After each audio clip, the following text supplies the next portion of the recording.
Olá, ouvintes e internautas da RBA Litoral. Do dia 21 de dezembro até 1º de janeiro, você fica com uma série de entrevistas que foram destaques aqui no Manhã RBA Litoral no ano de 2020.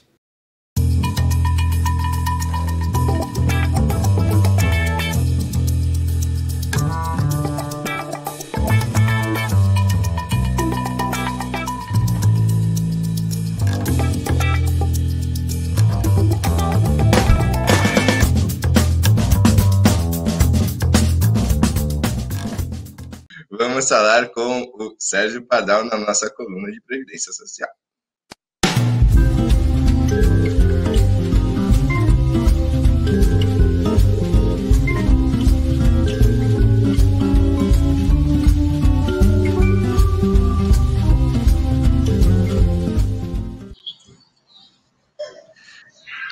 Bom dia, Pardal. Bom dia, Rodrigo. Bom dia, Tânia. Bom dia, ouvintes e o povo que nos acompanha na rede social. Obrigado pelo toque, hein, Pardal?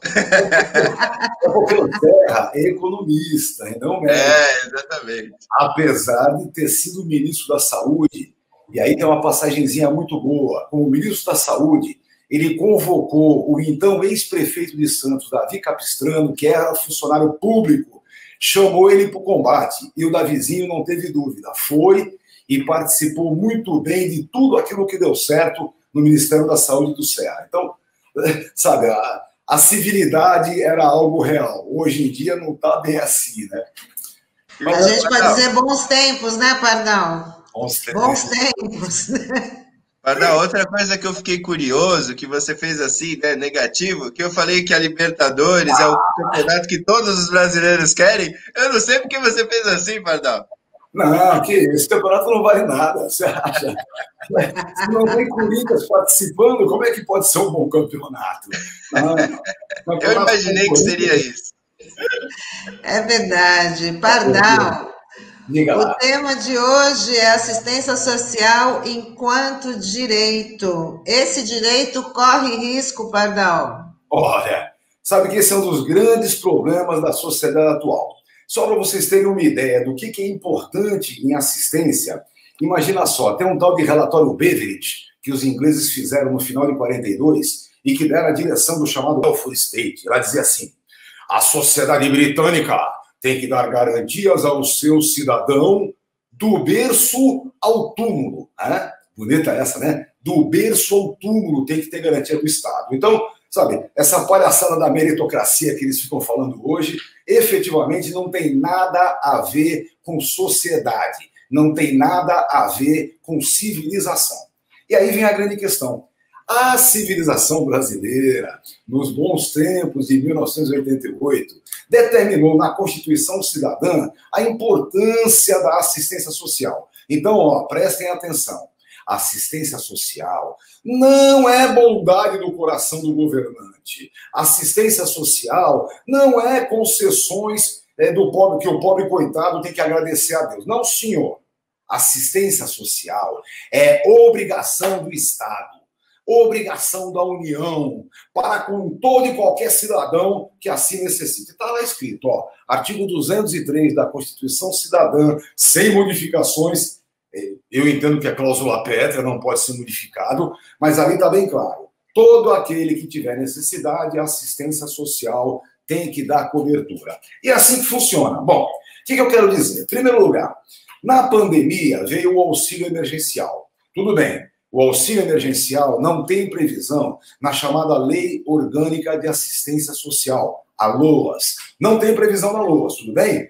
Mas, evidentemente, é parte da assistência social, obrigação do Estado, obrigação de quem nos dirige. Além disso, tem uma outra questão importante. A LOAS, a Lei Orgânica de Assistência Social, determina um benefício que o pessoal chama de BPC, Benefício de Prestação Continuada. Determina um benefício para idoso ou inválido que esteja em situação de miséria. Vamos entender muito bem. Primeira coisa mais importante, o BPC paga um salário mínimo, não 600 reais ou 300, não, senhor. paga um salário mínimo. Tudo bem, não tem 13º, não se transforma em pensão para a viúva, tudo bem. Mas é um valor de um salário mínimo para o efetivo necessitado. Claro, existem aí questões interpretativas, não é? Idoso, por exemplo, enquanto no Estatuto do Idoso diz que é aos 60 anos, a LOAS diz que não, que é 65. Então, o idoso é de 65 para cima. Inválido, efetivamente, tem que passar pela perícia médica, tem que estar incapacitado para qualquer atividade que lhe garanta subsistência, tem que estar permanentemente incapacitado. Esse é o inválido. E aí vem a terceira questão, que deve ser cumulada, ou com idade ou com invalidez, o sujeito tem que estar na miséria. E aí o bicho pega. A lei diz assim, estará na miséria aquele que ganha menos de 1/4 de salário mínimo per capita. O que o cara está falando? Ele está falando o seguinte, se a família é de 4 pessoas, um deles está empregado ganhando um salário mínimo, não há miséria. Não há miséria. Onde já se viu um salário mínimo para 4 pessoas? Para com isso, né? Parece piadinha. E a gente está meio cansado de piadinhas, não é? Então, o BPC em si já tem esse probleminha. Lembrar uma coisa, os tribunais nem sempre concordam com a ideia de que um salário mínimo serve para a família de 4 pessoas. Nem sempre isso acontece. Bom, até aí, pessoal, morreu Neves, como se dizia, não é? Até aí existe um benefício desde 1988, na verdade, né? Ele só veio depois com a LOAS, que é de 90, né? Não, de 93, a LOAS, Lei Orgânica da Assistência Social, de 93. Então, o benefício existe, bacana, legal. Acontece que, nos desgovernos, a partir do golpe de 16, inventaram o tal do arrastão pericial. Eu falei de monte aqui para vocês. O arrastão pericial, que eles chamavam de pente fino, era chamar o pessoal que está aposentado por invalidez, fazer uma nova análise pericial e dar alta para os caras. Isso aconteceu de tal forma, de tal grau, que jogou no Poder Judiciário um rolo de inválidos, de incapacitados. E olha, é bom lembrar uma coisinha. Com certeza, a grande maioria dos pobres coitados que tiveram seu benefício cassado não entrarão com ações judiciais porque nem conhecimento disso tem. Os que entram com ações judiciais passam por um apuro pior ainda, que é a perícia médica judicial, que também não anda fácil, hein? É aquela velha historinha, não é? O perito judicial não era oftalmologista. O sujeito era cego de um olho e quase cego do outro. Aí o médico deu um papelzinho lá com 3, 4 letras e falou, lê aí para mim. O sujeito com todo esforço leu e o médico diz, está apto. Para com isso, né? Tinha que ser um oftalmologista. Bom, então a perícia médica já é esse problema. Agora, esse desgoverno inventou também o arrastão analítico. Uma é o arrastão pericial, né? Então, faz a perícia médica para ver se o sujeito efetivamente está inválido. E outra é o arrastão analítico. Vamos verificar se esses caras estão mesmo na miséria ou não. E aí, novamente o bicho pega. Novamente a falta de vergonha é uma coisa horrorosa. Vejam, vou pegar um exemplo, que a melhor coisa que tem é exemplo efetivo. Dona Maria vive com sua filhinha de 18 anos e o seu filho de 20. Acontece que o filho de 20 anos dela é absolutamente incapacitado, nasceu incapacitado, nunca terá qualquer condição de trabalho, mais ainda, não tem condição de fazer absolutamente nada sozinho. Significa, portanto, que a mãe dele não tem condição de trabalhar. A mãe dele cuida do rapaz. Então a mãe dele tem direito a benefício? Não, não tem não, hein? Atenção. Quem tem direito ao benefício é o filho, que está inválido e na miséria, já que a mãe não pode trabalhar porque tem que cuidar dele. Beleza.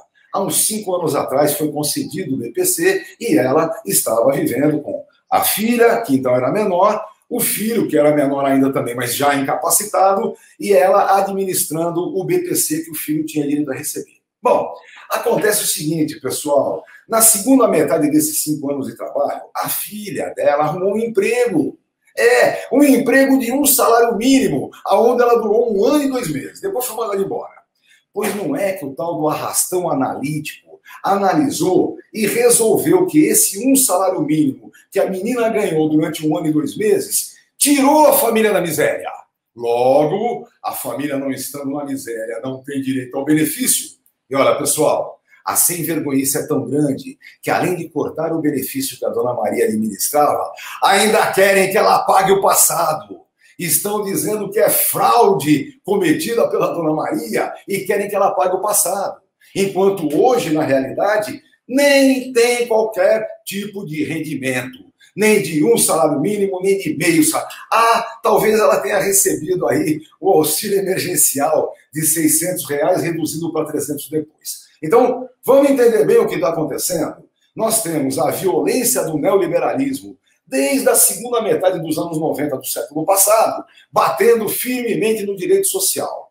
A assistência social é uma obrigação do Estado para garantir que não ocorra o caos social. É aquela velha historinha, não é? É a concessão de alguns anéis para que não lhes cortem os dedos. Pois bem, então, vamos ter muita clareza do que representa a assistência social. Meu saudoso professor Aníbal Fernandes dizia sempre que a única e verdadeira solidariedade é aquela que é disposta na lei. Quando a lei determina que quem ganha mais deve pagar impostos, e a lei também determina que a sociedade garante o mínimo de dignidade para qualquer membro dessa sociedade, evidentemente isso é que é solidariedade. A verdadeira solidariedade, portanto, é apenas e tão somente a que a lei determina. É por isso que nós temos que brigar por leis que efetivamente façam uma política social digna. Gente passando fome, gente sem ter onde morar, gente morrendo pelas ruas, é uma vergonha nacional. Isso tem que terminar com certeza. A assistência social é direito efetivo de todo e qualquer cidadão que assim necessite, e isso está disposto na nossa Constituição Cidadã, promulgada em 5 de outubro de 1988. Então, efetivamente, é importante destacar: segurança social é direito de quem precisa. Ô, Pardal, e a pandemia contribuiu para mostrar aí esse risco, né, da perda desse direito constitucional, né? A gente tem falado desde o começo da pandemia. Existem duas coisas importantíssimas que vão determinar com exatidão como é que o país vai conseguir sair da pandemia. Primeira delas, política de saúde pública, não é? Um tal de SUS, sabe? O SUS, que o mundo inteiro baba de inveja da gente, é quem garante efetivamente que a gente possa passar pela pandemia. Em segundo lugar, é preciso um seguro social com dignidade. É preciso que não se espraie a miséria por aí, que não aumente a onda de miséria que o país tem. Porque se isso acontecer, evidentemente, ninguém vai sair lucrando. Se isso acontecer, daqui a pouquinho, pessoal, vão estar outra vez buscando comida na rua, seja no pedido da esmola, ou seja, invadindo o supermercado. É bom que a gente entenda muito bem as responsabilidades que a sociedade tem com todos os seus membros. Todo e qualquer cidadão tem direito a uma vida digna. E é isso que a gente tem que brigar. Temos que brigar por dignidade para todos. Infelizmente, povo, o retrocesso que está acontecendo tem sido terrível, viu? É isso aí, Pardal. Muito obrigada aí pela participação. As pessoas precisam ficar informadas dos seus direitos, porque tem muita gente que não sabe, né? E acha que está recebendo, às vezes, um favor e não sabe que é um direito. Queria te agradecer, não é? E nessa situação toda, a questão do Poder Judiciário também é importante. É importante que as pessoas que tenham seu benefício negado ou cassado nessas condições busquem o direito à justiça. Infelizmente, a grande maioria não sabe disso e não faz esse ato. E, por outro lado, uma boa parte que entra na justiça também não tem a resposta digna e efetiva que devia ser. Mas, como a gente dizia sempre, a luta continua, mesmo que seja online. É isso aí, Pardal. Ótima semana, tá? Muito obrigado para você também. Obrigada. Beijo, tchau, tchau. Bom, e agora, Rodrigo, chegou a hora. O nosso entrevistado de hoje é um padre que assumiu como missão de vida ajudar os mais pobres, os desprovidos, aqueles que estão na invisibilidade. Estamos falando do padre Júlio Lancelotti, pároco da Igreja São Miguel Arcanjo, no bairro da Moca, na capital, e que há quase 40 anos desenvolve um lindo trabalho de rua, um trabalho com a população de rua. Roda a vinheta, Taigo.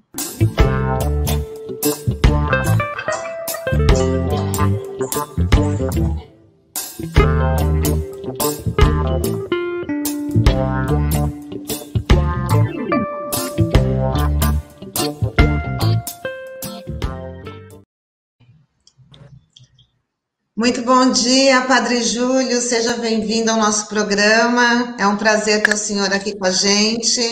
Está ouvindo bem? Sim, estou te ouvindo bem. Bom dia, tudo de bom para vocês, para todos que nos acompanham. Sim. Padre Júlio, o senhor... que fala da Moca, né? Os moquenses dizem que a Moca é o centro do mundo. Então, Moca pois é, o pior é quando os moquenses não acham que a Moca é o centro do mundo, mas acham que eles é que são o centro do mundo. Né? Exatamente, né, Padre Júlio? Padre Júlio, o senhor já é uma pessoa conhecida na capital, muito conhecida, e também no país, por conta do seu trabalho com a população em situação de rua, que o senhor desenvolve aí há quase 40 anos, mas o que chama a atenção é que estamos numa pandemia, o senhor está no grupo de risco, mas mesmo assim, o senhor todos os dias bota o seu jaleco, põe os seus EPIs e não abandona o seu trabalho. Como é que é enfrentar, fazer esse trabalho durante esse período de pandemia? Então, eu não digo que trabalho. Acho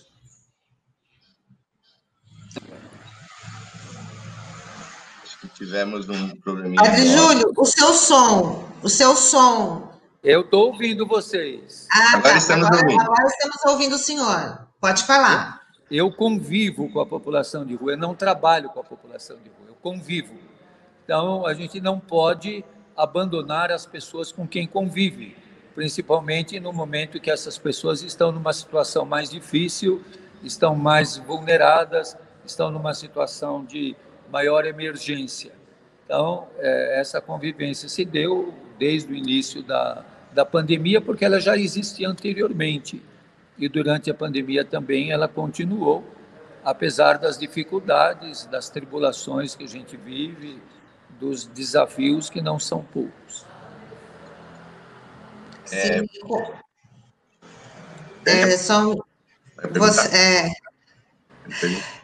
O senhor tem sido admirado por muita gente, mas também é alvo de muitas críticas e muitos ataques. Não são todos que entendem essa solidariedade, o seu trabalho como coordenador da pastoral da população de rua. Como o senhor falou no começo, as pessoas estão pensando que são o centro do mundo, aí na própria Moca, onde está a igreja São Miguel Arcanjo. Como é que é lidar com isso, Padre Júlio?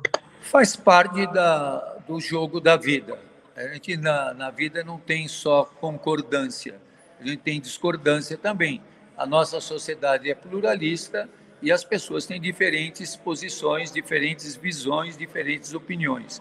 O que é importante é que uma posição não queira destruir a outra. As divergências devem nos unir e as divergências fazem parte do pluralismo social. Então, que alguns vão discordar, combater, é o direito deles também, né? Eles também têm direito de expressão, têm direito de colocar suas posições. Padre, eu quero aproveitar, né, que o senhor recebeu uma ligação muito especial na última semana do Papa Francisco, no seu vídeo comentando, né, relatando a ligação, viralizando nas redes sociais, um vídeo muito legal de se ver, né? Peço até que os nossos ouvintes procurem ali no YouTube para ver o seu comentário, né, sobre essa ligação. E eu queria repetir a pergunta do Santo Padre. Como que é o seu dia? Explica para os nossos ouvintes como que funciona aí o seu dia a dia e essa relação tão próxima com as pessoas em situação de rua. Eu sempre celebro a missa aqui nessa igreja às 7 horas da manhã Agora, depois que foi permitido, antes a gente não tinha nem a missa e o atendimento era aqui na igreja também nos momentos de maior fechamento. Depois nós passamos a integrar o atendimento da comunidade do Centro de Convivência São Martinho de Lima, que fica a 400 metros aqui da igreja e que começou conosco também. E lá, então, é servido um café da manhã, lá tem um convênio com a prefeitura, e nós levamos o plus, complementando essa alimentação matinal com material de higiene e limpeza, aquilo que nós vamos recebendo. Mesmo eu tenho levado para eles cuecas novas, bermudas, vestuário. Ontem, por exemplo, foram distribuídas as roupas que nós ganhamos da Rita Lee. Então, eles estavam felizes da vida de usar as roupas da Rita Lee e roupas assim bem de roqueiros. Então, o principal de tudo isso, como eu expliquei ao Papa Francisco, não são as coisas, mas é a convivência, é ouvi-los, é estar junto, é o relacionamento que se estabelece. E a convivência tem tudo aquilo que tem uma convivência. Tem desafios, tem enfrentamentos, tem concordância, tem discordância, tem de tudo. Porque o nosso relacionamento de convivência não é de cima para baixo, mas é horizontal. Então, a gente procura, nessa convivência, descobrir os sofrimentos que eles estão passando, as dificuldades, e como nós podemos, com eles, encontrar respostas. Não encontrar para eles, mas com eles. Sim. Padre, eu quero emendar com uma pergunta aqui da nossa ouvinte Maria, nosso editor Tago vai colocar na tela. Ela diz: é lamentável que os governantes não incluam os moradores de ruas com assistência, as pastorais ajudam, mas não é o suficiente. Padre, eu queria a sua opinião sobre essa atuação do poder público, né? O senhor que está não trabalhando, como você disse, mas convivendo com essas pessoas, vocês, em conjunto, encontram respostas. Esse ponto que o senhor comentou, eu achei muito interessante, que vocês encontram respostas juntos. E o poder público, ele atua próximo de vocês? Olha, eu sempre tenho uma frase que, para mim, sintetiza bem essa ação do poder público. O poder público sempre diz: nós fazemos o que podemos.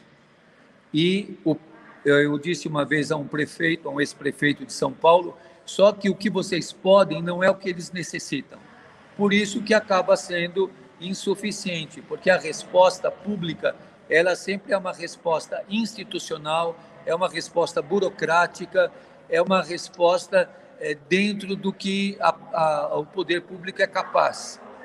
E uma resposta de tutela, dificilmente é uma resposta de emancipação, uma resposta que contemple a liberdade que as pessoas têm.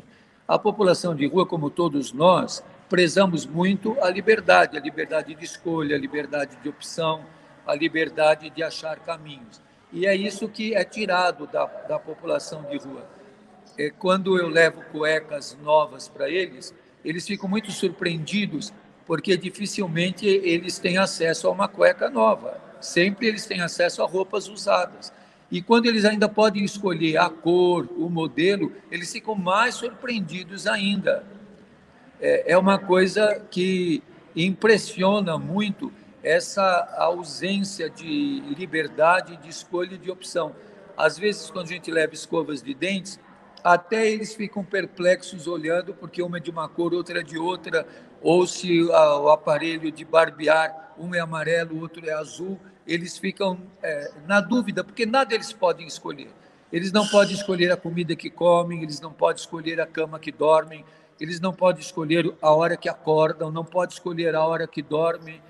Às vezes, para poder dormir na hora que ele está com sono, tem que ser na rua e não na cama, porque os espaços de acolhida, que é o nome bonito que deram para os albergues, eles são de tutela.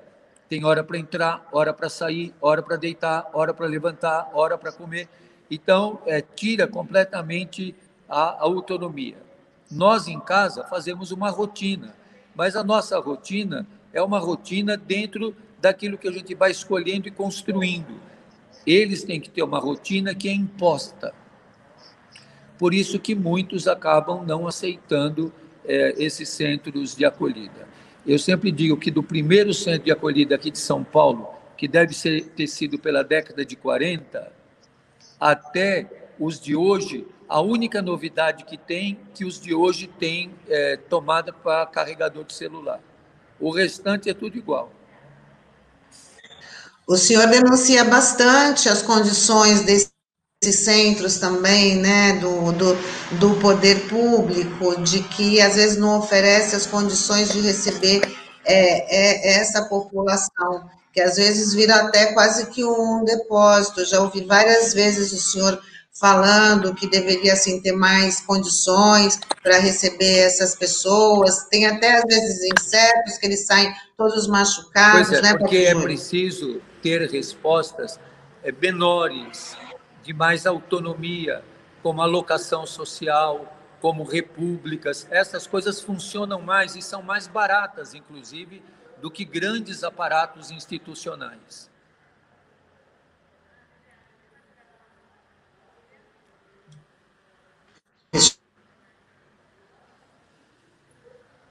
Eu não estou ouvindo você. Seu microfone, Tânia. O microfone da Tânia está desligado.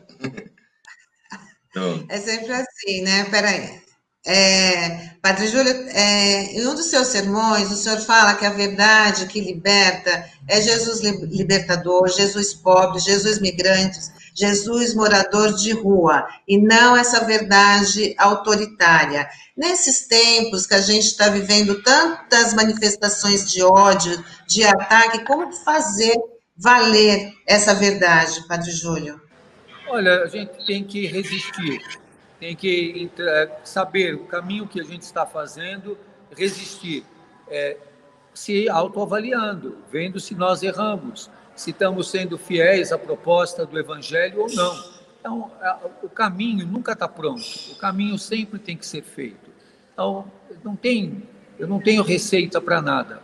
Nós temos que, na fidelidade àquilo que acreditamos e que buscamos, e que não é uma coisa tão subjetiva que ninguém é capaz de entender, mas que está explicitada, inclusive, naquilo que é o fundamento da nossa fé, nós temos que ir construindo.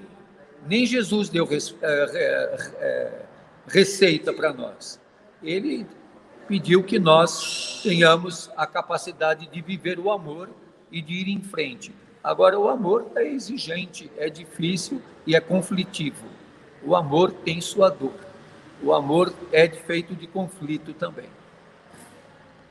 Padre, nesse momento de pandemia, nós vemos muitas pessoas praticando o amor, mas também vemos pessoas tendo falta de empatia, né? Justamente o contrário, a falta de amor ao próximo.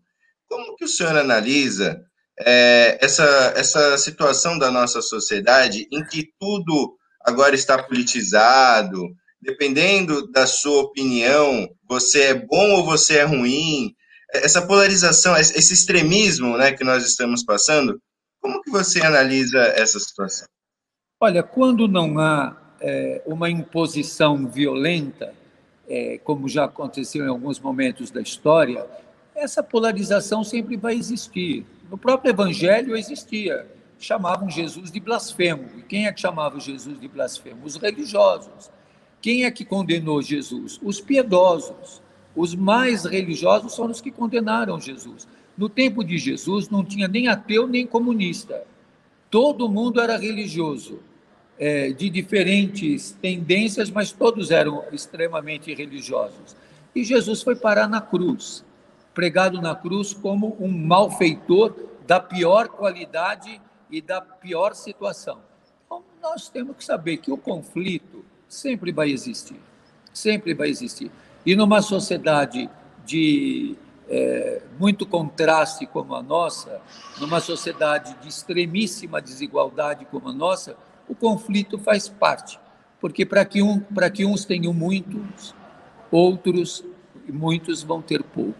Então, isso faz parte da nossa vida. E se você estiver do lado dos que têm pouco, vai ter conflito com os que têm muito. Isso sempre vai acontecer. Por que que Jesus teve tanto conflito? Se você ler o Evangelho de Marcos, já nos primeiros capítulos do Evangelho de Marcos, querem matar Jesus. Por que que eles querem matar Jesus? Eles, como diz Pedro, ele só passou pela vida fazendo o bem, mas queriam matá-lo. Não só queriam, como mataram. Então, esse conflito ele não é novo. Ele é um conflito que existe sempre. Só que em determinados momentos da história, quem pensa diferente é exterminado. E nós não estamos longe disso. O Vladimir Herzog não foi assassinado? O que o Vladimir Herzog fazia de tão grave? O Vladimir Herzog era o que? Era comunista, subversivo, ele jogava bomba nos outros. Por que mataram o Vladimir Herzog? Né? Então, isso é uma coisa que está sempre presente na história. Não fuzilaram o Frei Caneca? Então, essas coisas estão presentes na história. Então, se você for procurar na história, o conflito está sempre presente. Senão a gente fica idealizando um tempo e demonizando outro tempo. A história, ela tem novidades, mas ela também acaba se repetindo periodicamente nessas questões. Por isso, nós não podemos perder a dimensão histórica e, como diz o Papa Francisco, agora na encíclica Fratelli Tutti, nós temos que ter a memória, porque nós fazemos parte da história. Eu faço parte de uma história. Eu não estou sozinho aqui, eu não sou um episódio. Eu faço parte de uma história. Eu estou na esteira da história com Dom Paulo Evaristo Ardes, com Dom Luciano Mendes de Almeida, com Dom Davi Picão, que foi bispo de Santos. Então, a gente está nessa história. Nós fazemos parte dessa história. Outros virão. Outros já nos antecederam. Eu já estou entrando na reta final da minha parte também. Mas a história vai continuar. A gente não tem que absolutizar nenhum momento, nem nenhum momento é pior do que o outro. Hoje nós temos características, nós temos as redes sociais, nós temos até os deep news. Quem viu agora o que vai ser o 5G é uma revolução. O pessoal no tempo de Jesus não tinha nem o 3G, nem o 4G, quanto mais o 5. Agora nós já vamos entrar no 5G, não é isso? Não é a discussão do momento? Como é que vai ser feito o leilão do 5G? Ontem eu vi a matéria sobre o 5G, é uma coisa fantástica. Hoje existem os deep news, os deep fake, aliás, os deep fake, que você já não consegue perceber se é real ou se tudo é virtual. Então, nós estamos partindo para um momento que tem características próprias, mas o ser humano é o mesmo que faz o deep fake, é aquele que foi lá e traiu Jesus, é aquele que tomou determinadas posições. Você vê o conflito que foi a África do Sul. Quantos anos o Mandela ficou preso? Você vê a situação da Palestina. Você vê hoje, em pleno século XXI, a quantidade de refugiados. Quantos que estão morrendo afogados no Mediterrâneo? A Europa que se fecha aos refugiados e aos imigrantes. Então, agora, isso está presente lá na Bíblia. Por que o povo judeu fugiu do Egito? Porque estava sendo escravizado pelo faraó. O que o faraó fez? Sem ter 5G, mandou ver onde que estavam os judeus e mandou o exército atrás. Os judeus hoje, ou o governo de Israel, ataca os palestinos. Então, não é que nós estamos vivendo esse momento. Nós temos que aprender do Holocausto, da Shoah, para não voltar ao nazismo. Então, nós temos que ter essa visão. Isso o Papa pede, essa visão da história. E é muito bonito que na Fratelli Tutti, e a gente não pode esquecer a exortação apostólica Evangelii Gaudium, mas na Fratelli Tutti o Papa diz de uma maneira surpreendente: amar o tirano é tirar da mão dele a tirania. Eu sempre pensei isso e achei fantástico que o Papa colocou isso de uma maneira tão explícita e eu me senti bastante contemplado. Então, amar o tirano não é ter o sentimento que você tem com teu irmão, mas amar o tirano é tirar dele o instrumento da tirania. O Chile está fazendo isso de uma maneira fantástica. Já saíram os resultados do plebiscito, não saíram? Está ganhando de lavada a fazer uma nova Constituição. E uma nova Constituição com a participação popular, não com uma Assembleia Nacional Constituinte. O Chile não quer uma Assembleia Constituinte, quer uma Constituição construída pelo povo. É a primavera da América Latina. Viva o Chile, viva o povo chileno, viva os lutadores do Chile. Que exemplo de lavada eles estão dando para o Brasil. Chile! Padre, você falou relatos, né, da história, capítulos da história muito importantes para nós contextualizarmos o nosso presente e também o nosso futuro. Tenho certeza que, como você disse, né, são capítulos e o senhor está escrevendo capítulos muito marcantes aqui para o povo de São Paulo, para o povo do Brasil. E nesse contexto, eu queria enfatizar o papel do Papa Francisco, né? Desde que ele tomou posse, né, virou Papa, ele veio ao Brasil em 2013, muitos jovens se aproximaram, né, da igreja novamente, e o Papa Francisco, ele traz, principalmente nesses tempos de 5G, de fake news, de muita modernidade, ele traz consigo a simplicidade, né, o diálogo próximo. Então, eu queria que você falasse o papel do Papa Francisco, né, nesse novo capítulo da Igreja Católica. O Papa Francisco é um presente para a história. É alguém, é o primeiro jesuíta a se tornar Papa, o primeiro latino-americano. Ele traz fortemente toda a tradição de luta, de amor aos pobres da América Latina, e ele traz esse respiro para a igreja no mundo. Hoje, sem dúvida nenhuma, sem ter nenhum poder temporal, como tem, por exemplo, o presidente dos Estados Unidos, o Papa Francisco tem uma voz forte no mundo, uma voz que fala do amor, que fala com legitimidade, embora também muitos combatam o Papa Francisco. Não pense você que a vida dele é fácil, que o que fazem contra o Papa Francisco, eu sempre digo que ele corre mais risco no Estado do Vaticano do que no Estado Islâmico. Então, o Papa Francisco é muito combatido também. Não pense você que a vida dele é fácil por ele ser um senhor idoso que fala do amor, que fala da solidariedade, da fraternidade. Ele também é muito combatido, mas a sua voz se faz ouvir e depende de todos nós. Eu sugiro a vocês que leiam a encíclica Fratelli Tutti, ela já está publicada em português, já está na internet faz dias, mas agora já está publicada, impressa. Leiam, e a todos que estão nos ouvindo eu sugiro, leiam a encíclica Fratelli Tutti. Faz muito bem perceber lá a força do Papa que nos chama, nesse momento duro da história, a sermos todos irmãos. Por exemplo, na história da vacina. É impensável, nesse momento, ficar combatendo a vacina porque ela é chinesa, porque ela é cubana, porque ela é russa, ou se ela é americana, ou se ela é europeia, não importa. O que importa é que a vacina seja eficaz. E tem muita gente dizendo, eu não sou obrigado a tomar.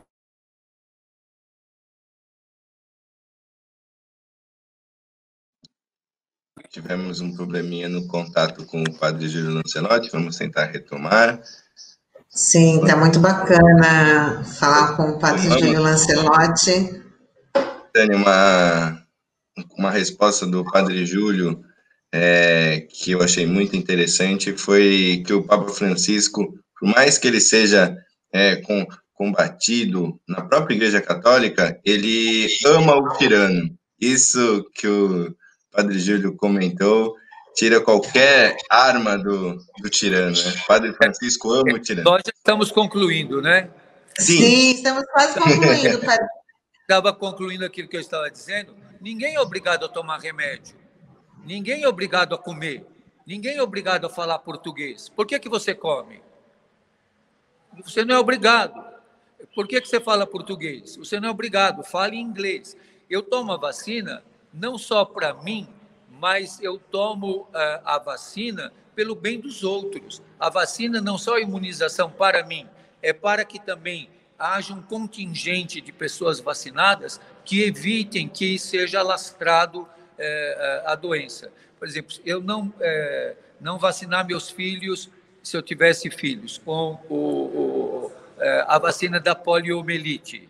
A poliomielite foi erradicada do Brasil, mas está voltando, assim como voltou o sarampo, assim como voltaram outras doenças. Então, há médicos que pensam diferente, há correntes médicas diferentes, mas num momento de emergência sanitária como a nossa, eu tomar a vacina é um ato de solidariedade aos meus irmãos, porque se não tiver 50% da população, mais de 50% imunizada, não terá efeito na saúde pública.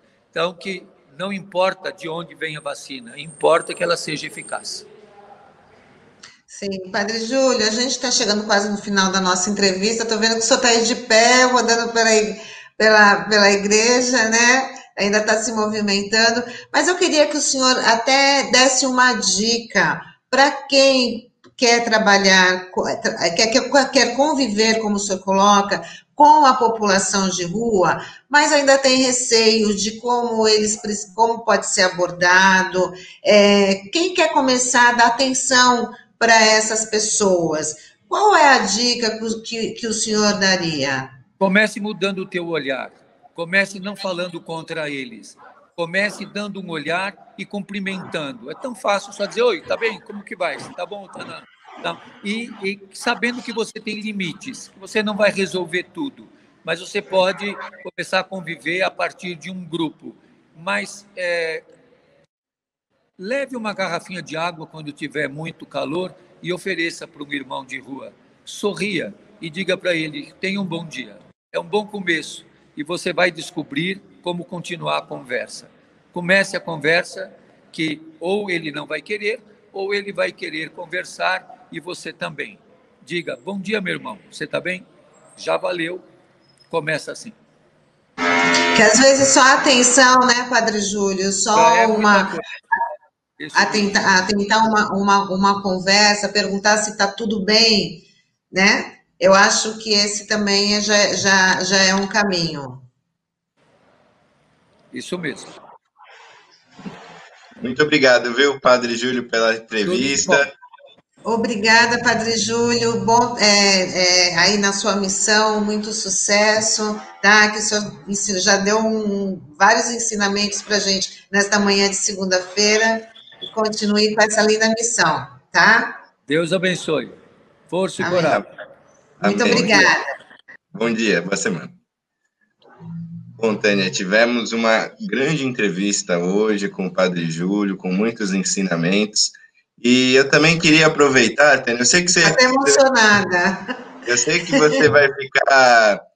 Você não gosta que fale de si, mas é bom para os nossos ouvintes saberem também que a Tânia faz um importante trabalho, né, com a população de rua.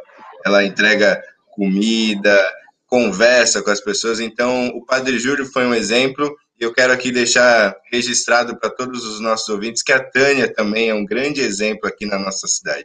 Rodrigo, muito obrigada. Eu faço uma gota no oceano, né? Não é um trabalho muito grande, mas é um trabalho de formiguinha com a colaboração de muita gente. E é muito... Eu ganho muito mais, eu recebo muito mais, né? E agora o que vem, Rodrigo?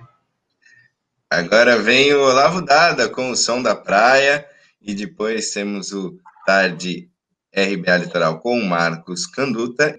E caso você tenha perdido a entrevista de hoje com o Padre Júlio Lancelotti, você pode conferir às 19 horas na nossa reprise pelas ondas da 93.3 FM. E a qualquer momento você pode ver todo o nosso conteúdo nas nossas plataformas digitais. Então vai lá, siga o nosso canal do YouTube, siga a nossa página no Facebook e ajude a construir a RBA Litoral. Importante lembrar também que estamos no Instagram, então você vai lá também, curta nossa página no Instagram, é só procurar RBA Litoral, que em todas as plataformas nós estamos e você pode conferir o nosso material. Quer dizer, não tem como fugir da gente. Estamos cercando aí por todos os lados, né, Rodrigo? É verdade. Obrigada, gente, pela audiência, obrigada pela companhia. A gente está de volta amanhã com mais uma edição do Manhã RBA Litoral. Obrigada pela companhia, Rodrigo. Tchau, até amanhã. Tá, até amanhã. A Rádio Brasil Atual Litoral é uma realização da Fundação Setaporte, apoio cultural do Sindicato Setaporte.